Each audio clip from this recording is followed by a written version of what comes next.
As soon as the State of Israel was created, the British laws limiting immigration were abolished, opening the doors wide to all Jews. The law of return established the right of every Jew to become an Israeli citizen by immigrating to the country. It was the start of a huge emigration from Europe, a true tidal wave.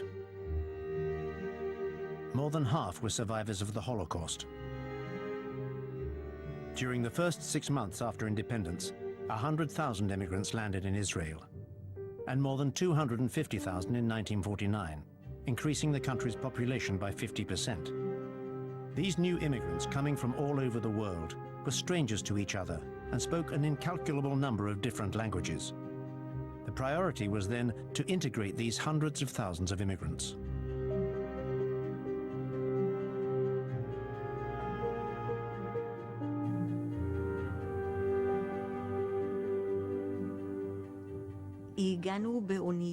We came here in boats. I was a little over 6 years old. We came from Buenos Aires in Argentina. For us children, it was a marvelous adventure. We felt like it was a new life, a new name, a new place where we had to start everything over. It was very hard, but it was a wonderful feeling. During a spectacular operation named Operation Magic Carpet, over 45,000 immigrants from Yemen were brought to Israel on 3 flights a day. The Yemenite Jewish community was one of the oldest in the Arab Peninsula. In 1947, soon after the UN vote, violent protests against the Jews killed 82 people, with stores sacked and destroyed and synagogues burned. Ben-Gurion declared in front of the Knesset, "Our goal is to acclimatize the Yemenites to Israeli values until they forget where they came from, just as I have forgotten I was Polish." For my grandmother, who was a Marxist, they weren't even primitives, but proto-primitives. On the other hand, for the Yemenites, my grandmother wasn't even Jewish. An article published in the newspaper Haaretz stated, "These immigrants from Yemen are at a level below Palestinians. It will take generations to get them out of the medieval pit they live in." Faced with a wave of immigration and a lack of resources, the Ben-Gurion government implemented an austerity program and food rationing. Thousands of Israelis protested for bread and work and sacked the offices of the Jewish agency, demanding work and lodging.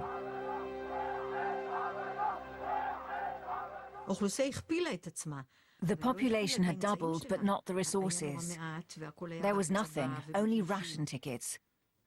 We had nothing left to eat. There was almost no food. At the end of 1951, nothing was left. It was the German reparations money that would save us. Ben-Gurion understood he needed the German reparations since the Israeli economy was dying. And without that money, he couldn't accomplish much. Menachem Begin, ghetto survivors and even the left wing said, "What? German money? You'll have to kill us." We really were starting to die. Begin was opposed to this answer, which he viewed as a blood ransom, dirty money. Money exchanged for the blood of Jews. And he organized demonstrations throughout the country, especially Jerusalem. People lived in shacks. There was austerity. Petrol was getting low, gas, money. We were crumbling. So if Germans were paying, why not? One Israeli in 4 was a survivor of the Holocaust in the 1950s. My people cannot forget its past, but Germany of today is not the Germany of yesterday.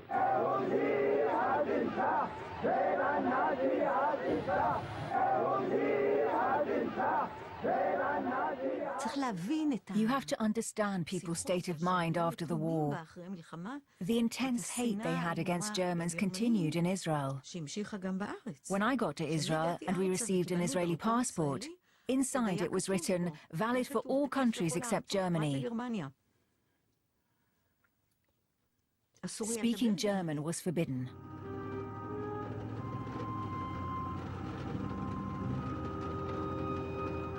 In the following years, the situation for Jews in Arab and Muslim countries worsened after demonstrations and openly anti-Semitic policies. The main objective for members of the Jewish communities in the Arab world, over 850,000 people, was to flee those countries, leaving behind their possessions. Among them, 600,000 sought refuge in Israel. The president of the Jewish Agency Executive Branch declared, "We should bring all Sephardic Jews here to save them, but also to acquire the manpower we need to build the country." Ben-Gurion wanted to bring every Jew over here. They told him, "Listen, our economy will collapse, it's impossible. We can't increase our population in 3 years." But Ben-Gurion wouldn't listen and ordered all Jews to be brought over. 830,000 Jews had been expelled from Arab countries, from Egypt, Iraq, Yemen, North Africa. They arrived with nothing, went straight into tents. The first waves of Sephardic Jewish immigration brought people to Israel who faced insurmountable integration difficulties. Many North African immigrants could neither read nor write in any language. Their lives were completely turned upside down. The arrival of Jews who had been expelled from Arab countries and were now here as refugees, most of them Zionists, caused panic because now there was a population here from Europe. Israel decided to transfer the immigrants to work in collective farms. Eyewitnesses remember immigrants refusing to descend from the trucks, which tilted their platforms to force them out. Most of them knew nothing about farming and had received no training beforehand. One newspaper wrote, "Inside the camps, you see a confused mass of people of all ages and from everywhere, disoriented, disconcerted, loaded with baskets, babies, hordes of children."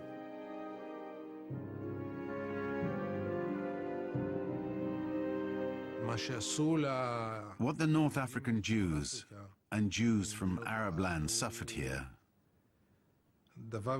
deserves a film of its own. Without getting into details, they suffered atrocious things. I grew up during the 50s and 60s.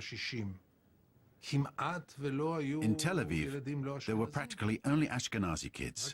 Only afterwards did I begin to understand that this wasn't all of Israel's society, that they had tried to build a kind of European bubble. When they got here, the Jews from Eastern Europe took control. They were leaders of the Zionist movement. Then they led the country.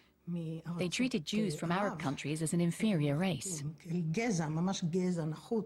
They arrived here with total contempt for all that wasn't European. It was shameful. It was, the Asians are arriving, the Orientals. They have no culture, and most of them are illiterate.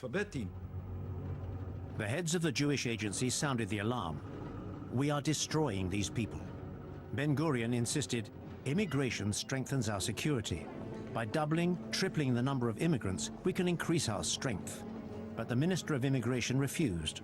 The rest of us, the managers of integration, confirmed that it must be slowed down at all costs. So the government took measures inconceivable a year ago. Limit the waves of immigration as much as possible. In 51, there were 173,000. In 52, less than 24,000. And 10,000 the following year. Ben-Gurion asked the women to have many children. And in the end, the ones who had a lot of children weren't the ones whose progeny he wanted. He was frustrated. The country didn't match what he wanted it to be. He was disappointed, not just by the Sephardic Jews, but by the Jews in general. What to do? There wasn't another people. It was our people. In a few years, Israel grew by 10%. Several cities were created, as well as nearly 400 kibbutzim and collective farms. But the country had to face up to the Arab refusal to accept them in the region. There were thousands of clashes and acts of sabotage inside Israel. and more than 400 Israelis were killed from 1953 to 1956. In Egypt, King Farouk was deposed and Lieutenant Colonel Gamal Abdel Nasser took power.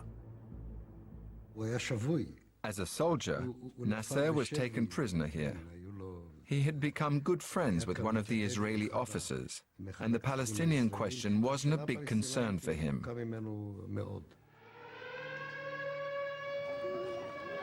During the year 1956, tensions rose between Israel and Egypt, with raids led by Palestinians in Israeli territory. Nasser rose to power and nationalized the Suez Canal in July, closing it to Israeli ships. His regime, together with the constant acts of harassment, culminated in the Sinai campaign and the Suez crisis. France, Great Britain and Israel concluded a secret agreement to take control of the canal and overthrow Nasser. On October the 29th, 1956, the Israeli invasion of the Sinai was followed by British and French troops landing in Port Said.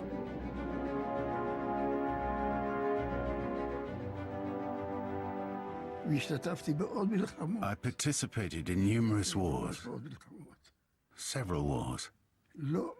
In most of the cases, we didn't have a choice. Except once, when Moshe Dayan, with the English and French, went to attack Egypt in 1956. It's true that in 1956, Israel had occupied Sinai, but they only stayed for 3 weeks. The French, English and Israelis were forced to retreat under pressure from the United States and the Soviet Union. The Suez expedition had turned into a fiasco, a crisis. Nasser emerged as the great victor in the crisis. He managed to transform a military rout into a political triumph that raised his popularity in the Arab world considerably. Sinai was given to Egypt early in 1957. Ben-Gurion felt this retreat was a personal failure. He had wanted this war against Egypt, and that decision was criticized in the seat of government. President Eisenhower was furious that Ben-Gurion had intervened without consulting the American government. Ben-Gurion felt bitter and depressed, until a day in May 1960, when he appeared before the Knesset to read a declaration. נתגלה על ידי שירותי המודיעין בישראל אחד מגדולי פושעי הנאצים, אדולף אייכמן. Adolf Eichmann, who'd been captured in Argentina, would be tried in Jerusalem for his participation in the final solution.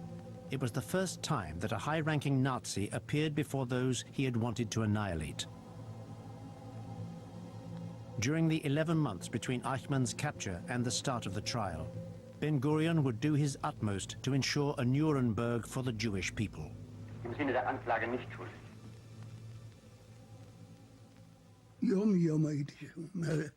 I went there every day, from the first to the last day. I was the only reporter to follow the trial from start to finish. There were 110 witnesses, and day and night we heard them speak. Thanks to the transistor radio, the Eichmann trial would act as collective therapy for Israelis, especially young people. Young people born in Israel knew nothing about the past. They knew so little. It took time. We had to wait for the 1960s. With his final mission accomplished, David Ben-Gurion retired from public life in June 1963, after serving as Prime Minister for 14 years, and designated Levi Eshkol as his successor. Then he returned to his kibbutz, Sde Boker, in the Negev desert.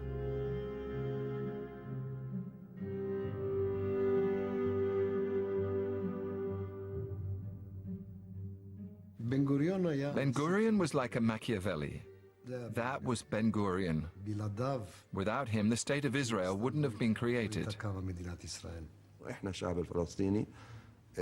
We, the Palestinian people, have paid a heavy price in blood for the birth of the state of Israel. Israeli position has been that with time, the Palestinians would forget Palestine, and they would find other places to live, and as the generations go, they will simply have no memory of Palestine and therefore no attachment and so on. But that is also, of course, not true. Ben-Gurion said that in a dozen years or 20 years, they'd even forget they were a people. Fortunately, he was not right. Thank God. The links Palestinians have with their land have remained very strong.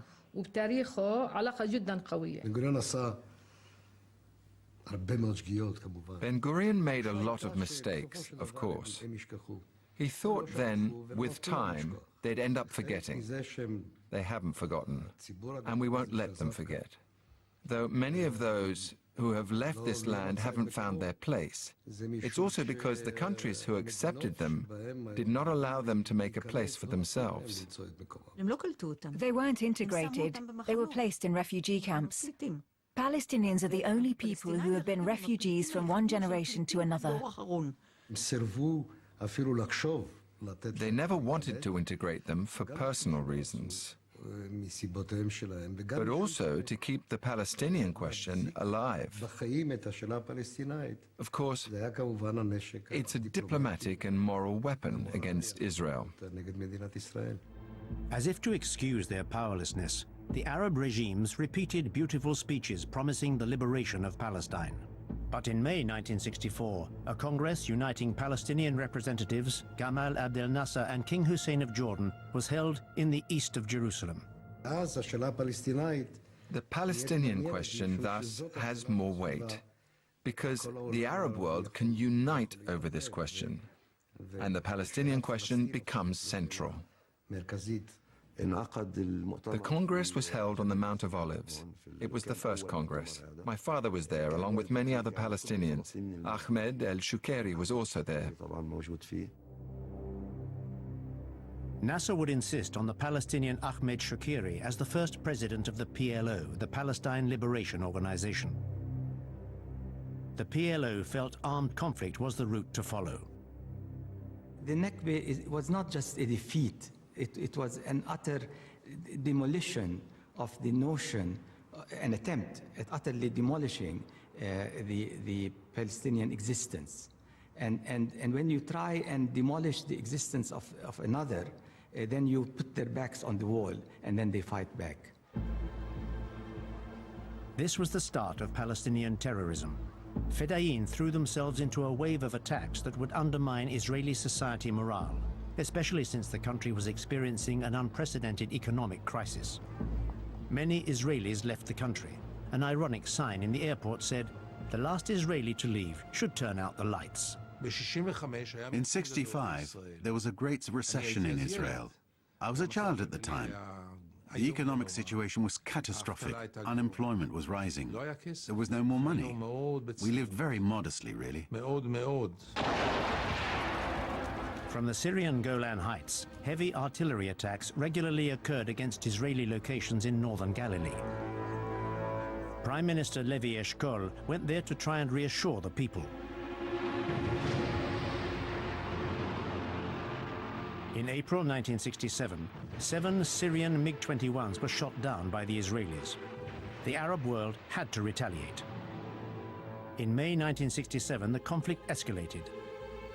Nasser ordered his army to reoccupy the Sinai, a demilitarized zone for the past 10 years, and insisted that the UN international forces deployed there must depart. By closing the Straits of Tiran between the Aqaba Gulf and the Red Sea, Egypt blocked access to the Israeli port Eilat. For Israel, it was a casus belli that could only lead to war. Nasser fell into such a trap.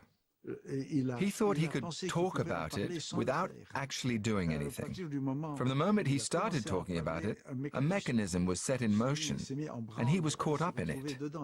He didn't think he would have to do it. They really took him for a ride, which he realized afterwards. Just prior to the Six-Day War, there were 3 weeks that were called the Weeks of Waiting, and we waited.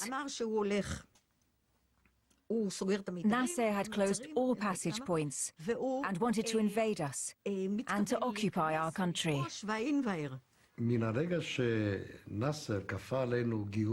Nasser forced us to call in the reservists. And given that it was a tiny state, when we called in the reservists, there was no one left to work. I said to my wife, if they mobilize us elderly people too, that means there will be war. For long weeks, the country was in suspense. People weren't working. It's something you can tolerate for 1 week, or 2 weeks, 3 weeks, but not an eternity. There was a pogrom-like atmosphere. At every intersection in Cairo, Jews were symbolically hanged. Israelis watched these televised images from neighboring countries with growing concern.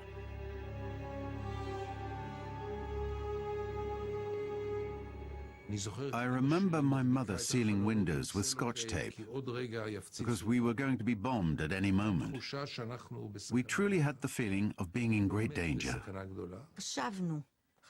We thought there would be hundreds and hundreds of dead and wounded. Beds were being prepared in the hospitals. Volunteers dug holes in football pitches and public squares for the thousands of Israeli victims to be buried in after the war.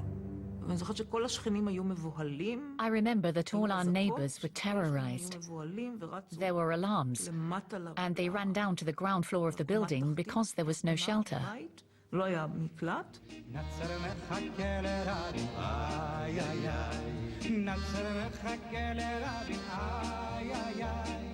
Both countries continued exchanging fighting words through songs. On the Israeli side, Nasser wants to rip up Rabin.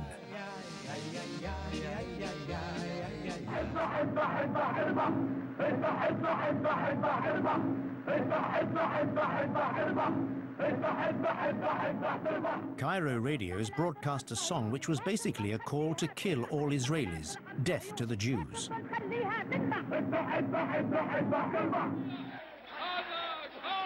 Palestinian leader Ahmed Shukeri's watchword, "All Jews into the sea," was more moderate. Shukeri was Nasser's voice. As you're aware, he was thrown out of the Palestine movement.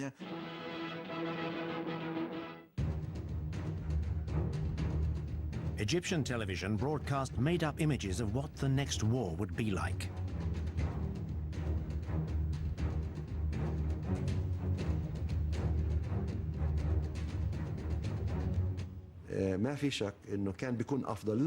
We would have done better to weigh our ideas and declarations, try to balance them according to our capacities and our own interests. That's certain. I was 11 then, and I felt that this was a war to save its very existence.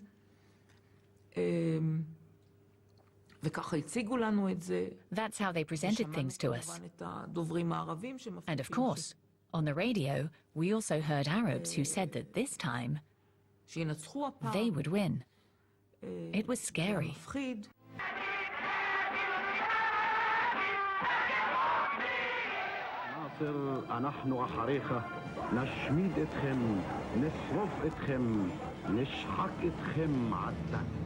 One could very often hear the phrase "exterminate Israel" on radios and televisions. The word exterminate referred to the Holocaust, and people were really expecting another Holocaust.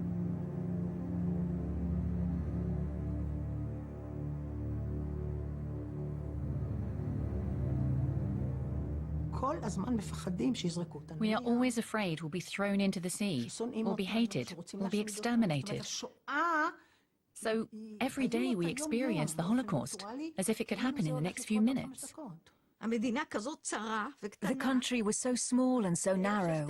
On the eve of the Six-Day War, we really thought that could happen. You know what we call the borders of Israel? The borders of Auschwitz. We were overwhelmed by a real sense of agony, fed by the Syrians and Jordanians, that Israel would vanish. In Israel, an agony difficult to describe arose. We said, we're going to disappear. And the army officers turned to Eshkol and said to him, what are you waiting for? Prime Minister Levi Eshkol warned General Yitzhak Rabin, a hero of the 1948 Arab-Israeli War, we cannot start a war without a green light from America. Eshkol also had to confront his defense minister, General Moshe Dayan. Dayan had fought in the ranks of the Haganah from the age of 14, had held the highest offices during the War of 48, including Army Chief of Staff during the Suez War. Rabin closeted himself with Dayan and Menachem Begin, the opposition leader, then told Levi Eshkol that the country had no choice.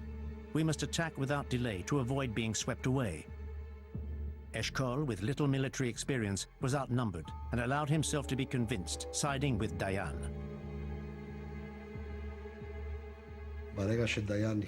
As soon as Dayan joined the government, with people like Begin, who was the leader of the opposition party, it was the first time such a thing had happened, and it was clear we were headed for war.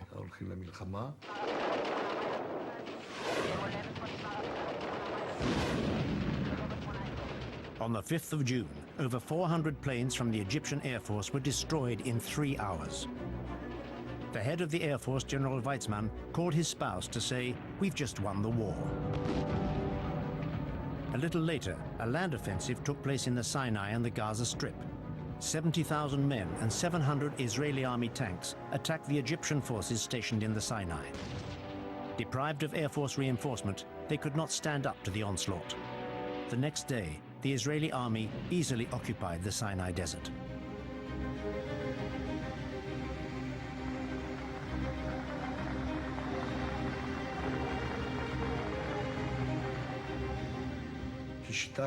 The fact that we paralyzed the Egyptian Air Force in the first hours of the war showed how the war would end.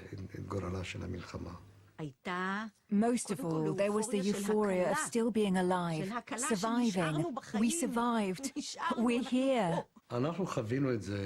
We really experienced it as a true threat to our survival, an existential threat. Then later, there were theories that it was just a huge bluff, things like that. It was confirmed by historians. We found out that the authorities, our leaders, knew very well our existence wasn't in any danger. They said we were threatened with extermination, and I believed it. The fact that they played on that fear says a lot about the Israeli leaders. The only reason why the Six-Day War was declared is because our generals estimated the Egyptian army was very weak, and it was the right time to attack them and conquer territories. It's the truth. To say there was a threat of extermination, everyone knows that was a lie. My father said so right away. General Mati Peled, father of Nurit Peled, later declared, all those tales about the enormous danger we faced because of our cramped country were never taken into account during our pre-battle calculations. To pretend that the Egyptian forces gathered at our border could threaten the existence of Israel is an insult to intelligence and to our army. It was only after 4 years that other truths emerged about the Six-Day War. Mordecai Bentov, Minister of Labor and Reconstruction. All those tales about the risk of extermination were invented piecemeal and exaggerated after the fact to justify annexing new Arab territories. General Ezer Weizmann. There never was danger of extermination. This theory was never envisioned before the Six-Day War. Menachem Begin. Nasser wasn't really going to attack us. We should be honest with ourselves. We decided to attack. Moshe Dayan. The idea that Syria threatened Israel before the War of '67 is just a joke. Yitzhak Rabin. I don't think Nasser wanted war. The divisions he sent to Sinai wouldn't have been enough to launch an attack against Israel. He knew it, and we knew it. We didn't experience it like that, nor did the population, nor the army, and certainly not the politicians. There really was an anxious moment. War was inevitable. It didn't go the way we imagined it because Hussein got involved in that vicious cycle. We tried to convince Hussein not to participate in the war. That was his mistake. After Cairo radio stations announced great victories, King Hussein's Jordanian forces entered the war and attacked West Jerusalem. If he hadn't intervened, it would have been exactly like the War of '56. As soon as he intervened, it became a global war with all our neighbours, resulting in the conquest of territory. It wasn't in Israel's interest to occupy the West Bank because of its large population, and even less so Jerusalem. But the military heads declared it would be possible to take East Jerusalem, and that in 1948 they'd made a mistake in not keeping the old city.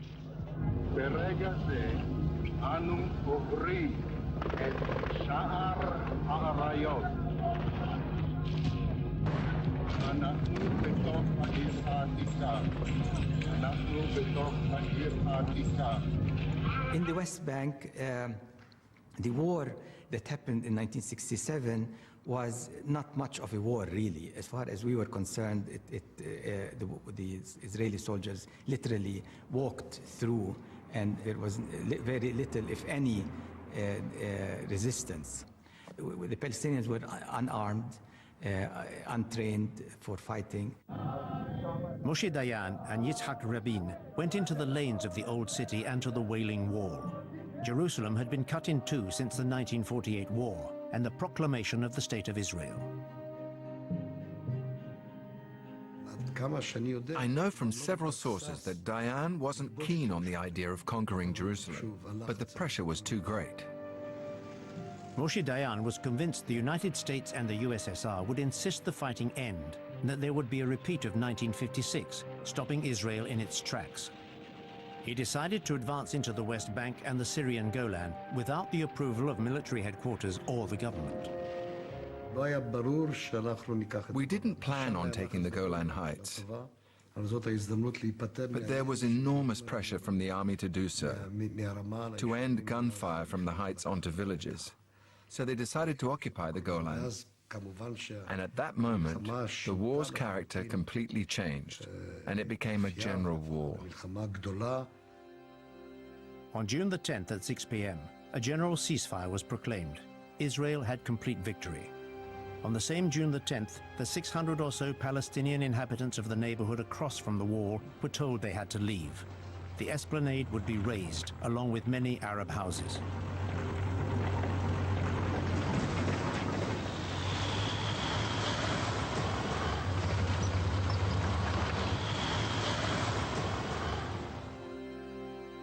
On June the 18th, without waiting for its legislature to make a move, Israel annexed 71 square kilometers east of the city. Jerusalem was reunified.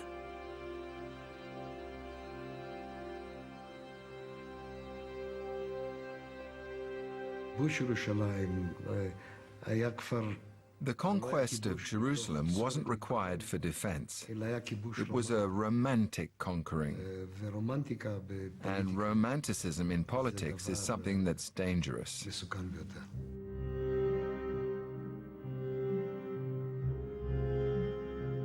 In 6 days, Israel had occupied the West Bank, the Arab quarter of Jerusalem, the Syrian Golan Heights, the Gaza Strip, and the Sinai up to the Suez Canal. 1 million Arabs were now under Israeli administration, and the Israeli state went from 21,000 to 102,000 square kilometers. After the Battle of Jerusalem, we were taken to see the Wailing Wall. And when I got to the wall, I saw people, all secular like me, saying that this was a sacred place. Sacred places didn't matter much to the first Zionists. And suddenly this big shock. We're back. It belongs to us. It was so easy. Only God could have done this miracle. We felt like the Messiah had arrived. It attracted a lot of young people who were religious and became nationalists, or even young people who weren't religious to start with. What's certain is that all the religious people became right-wingers.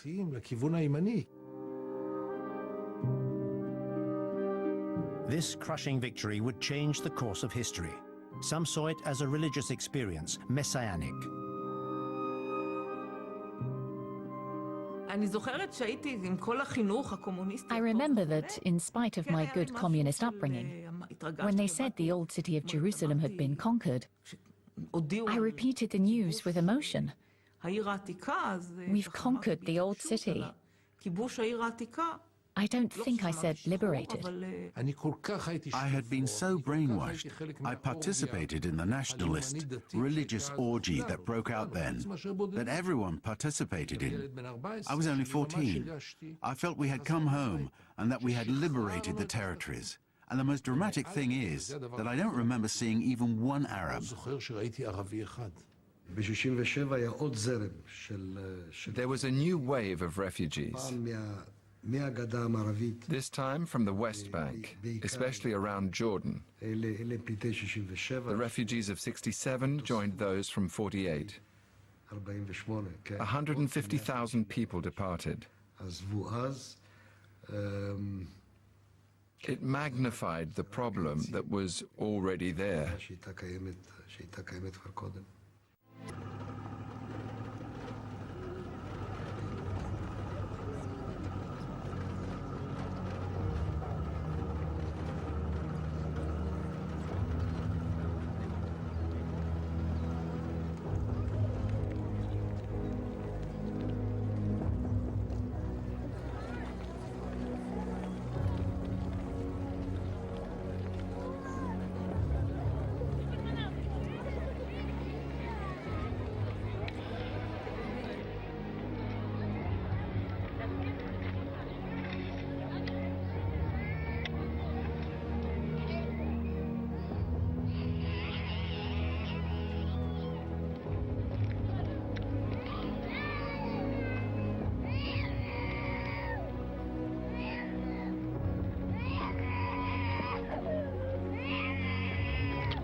When I returned during the summer of 1967,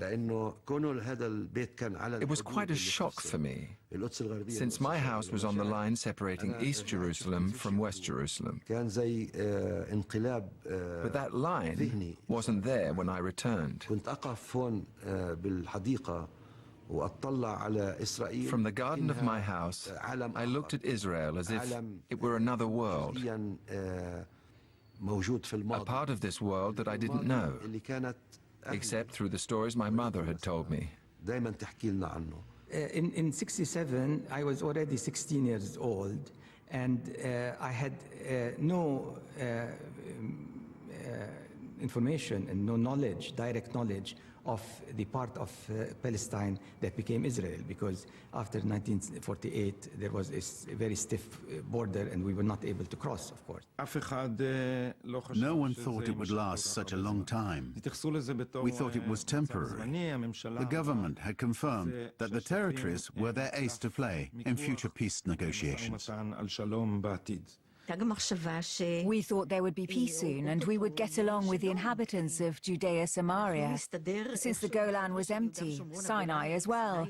We'd get along and all would be well. Levi Eshkol was the first to say we'd occupy the territories for a short while, keeping them as a bargaining chip in the negotiations before returning them. I don't think at all that Levi Eshkol ever imagined we'd be there for 50 years. There was the feeling that it would end quickly, that it would change and things would soon go back to normal. And of course, we soon understood it wouldn't. On September the 1st, Arab countries met in Khartoum and signed a solidarity charter after the Six-Day War. It called for constant war against Israel to regain the territories lost, using Arab oil as a diplomatic weapon and defending the Palestinian people's rights. Paragraph 3 of the Charter was noted as the 3 no's. No to peace with Israel, no to recognizing Israel, and no to negotiations. The situation stalled because there were no Arab partners during the negotiations. Otherwise, the situation might have been resolved quickly. Resistance to the occupation didn't immediately start. Initially, the Palestinians were in shock, traumatized, paralyzed. They didn't quite know what to do. Then we had the idea of an enlightened, liberal occupation, as if such a thing was ever possible. Let's invent the concept of a liberal occupation and see what happens. After 67, a messianic Zionism with religious roots flourished here, whose goal wasn't the freedom or independence of the people of Israel, but to bring the Jewish people back to the path of their biblical past. This new generation proclaimed, "We are the new pioneers." However, their motivations were different from the first pioneers, who were not religious. But the old Zionists were tired and viewed this new generation with concern, but were rather satisfied all the same. There, it's the new generation. It left a vacuum where a small but very dynamic minority group of settlers made a place for themselves and tried to force Israel to stay in the territories and annex them. The first colonists appeared during this transition phase. A few dozen fanatic religious nationalist militants saw the victory, especially the liberation of the Wailing Wall, as a miracle signifying the return of the Messiah. In March 1968, they created the first colony near Hebron, led by the Rabbi Moshe Levinger. That's how everything started. Shimon Peres was complicit with the first wave of colonization, given that there was a fairly extremist wing in the Labour Party. Obviously, we should have said from the start, out of the question, we didn't come here for that. We don't have the right. International law forbids it. There are strict rules. Suddenly, in '67, we became an occupying, colonialist society. That changes society. We couldn't behave in the same way anymore. It's at that point that Israel really changed. The government's priority should have been to make peace with the Arabs, integrate into the region, finally obtain peace. The Israel of before '67 and after '67 are two completely different societies, two different countries. I'd even say two different populations. On the 4th of February 1969, Yasser Arafat became president of the PLO. Israelis considered the National Palestinian Charter adopted in Cairo as a true declaration of war because it defined the organization's goal, to annihilate the state of Israel through armed combat. 2 weeks later, Prime Minister Levi Eshkol died in February 1969, struck down by a heart attack. Golda Meir replaced him as Prime Minister. Known for her firmness and inflexibility, she was Minister for Foreign Affairs under Ben-Gurion, who said of her, "She's the only man in my government." Golda Meir said a lot of stupid things. For example, that the Palestinians weren't a people. אני חושבת שכל מי שיושב פה שהיה בארץ לפני מלחמת השחרור, אנחנו כולנו פלסטינאים. זו עובדה, יש לי הפספורט הישן. ואינני יודעת מה קרה לפלסטינאים האלה מגדה המערבית עד 5 ביוני, או יותר נכון, עד 11 ביוני. איפה הייתה הישות הפלסטינאית? The start of a political blindness that grew more and more deeply.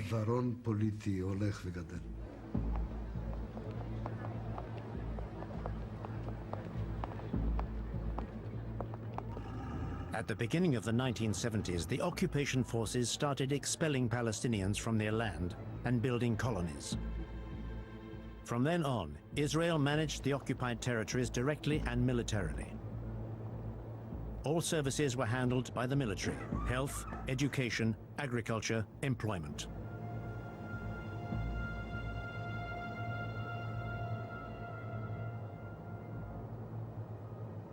We slowly began to realize what occupation would mean. And then in time, we realized that occupation would mean, most important of all, that the land would slowly be taken and Israeli settlements would be built on it. Those who think these people will put up with this situation much longer, where they're considered second-class citizens, are much mistaken. Palestinians got used to it, but for how much longer? Suicide attacks have destroyed the peace faction. We've become mute.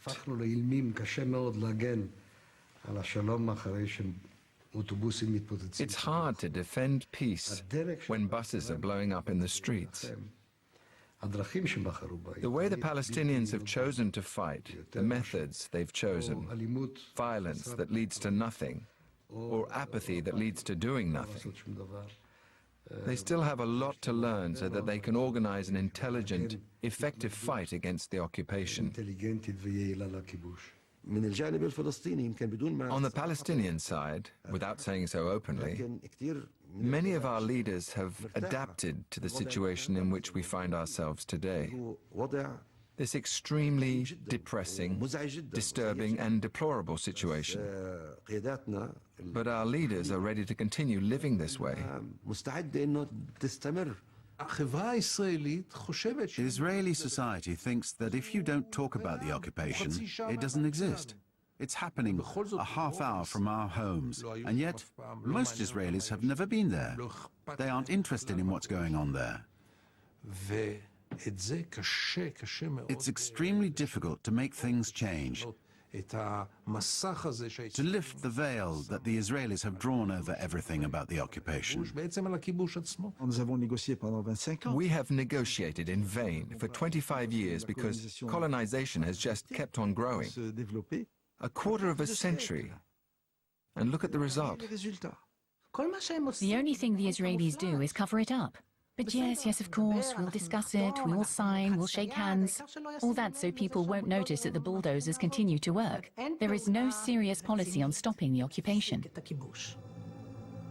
According to Israeli statistics, the Jewish colony population in the West Bank continued to increase by about 4% per year, becoming about 400,000 people. You can't talk about the 400,000 and not take into account the 300,000 Jewish settlers in Jerusalem.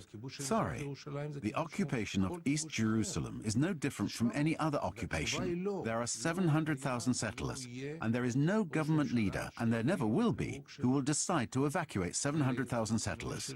That's the reason why people like me no longer believe in the solution of two states side by side.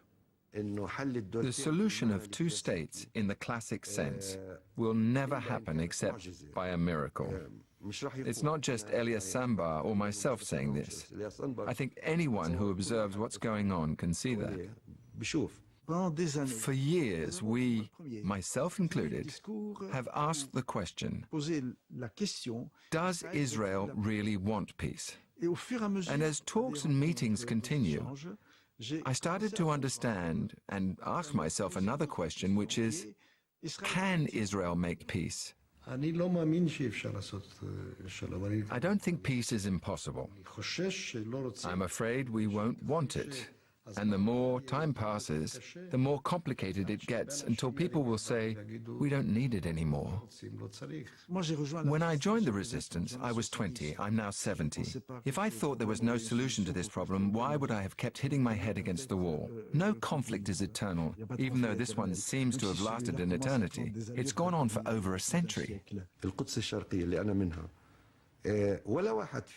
Where I come from, in East Jerusalem, none of us have citizenship. We don't have passports. We Palestinians, we have no citizenship anywhere.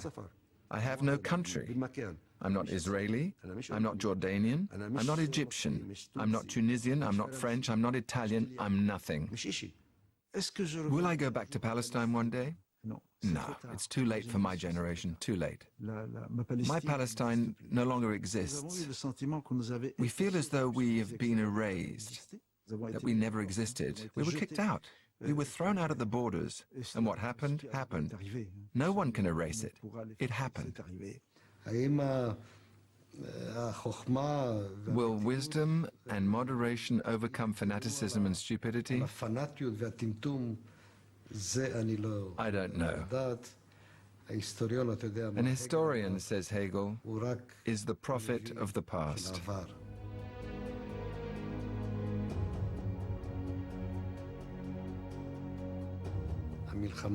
War starts when diplomacy has failed.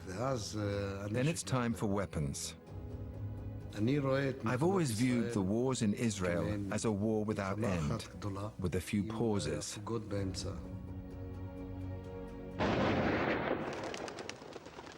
When you think about it, it's a conflict that has never ended, and the cycle sure isn't over yet.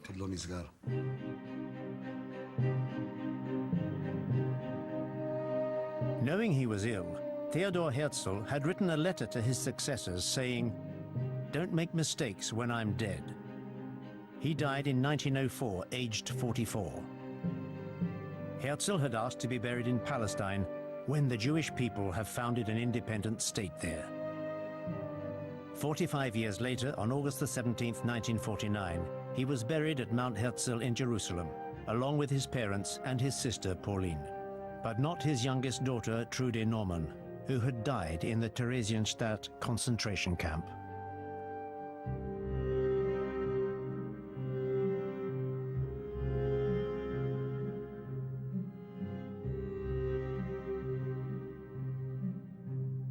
For a few tense days in June 1944, the success of the greatest military invasion the world has ever seen depended on the weather. 3 days in June is here on PBS America next.